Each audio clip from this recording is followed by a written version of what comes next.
The most valuable part of dynamic document generation is automatically populating lists of related records, such as opportunity products or service line items. This video shows you how to set up the dynamic table and calculate the total amount. This process involves creating two separate document sections, one for the dynamic list and one for the aggregate total. Part 1. The dynamic line item table. First, create a new document section. Set the type to Table.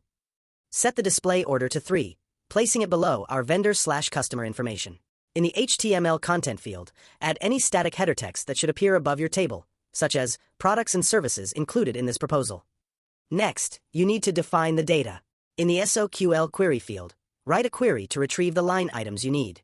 Note, a PV0 dynamically references the current record. Once your query is working, use the Table Config and Style Builder button. This incredible tool will automatically read the columns in your query and help you instantly generate the table structure, define column headers, and apply professional styling, all without needing to write complex HTML. This ensures a great user experience and perfect formatting. Part 2. The aggregate total section.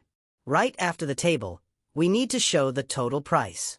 This requires a second document section. Create another new document section. Set the type to Table Dynamic, as this will display a single dynamic value. Set the display order. We use an aggregate SOQL query in this section to calculate the sum.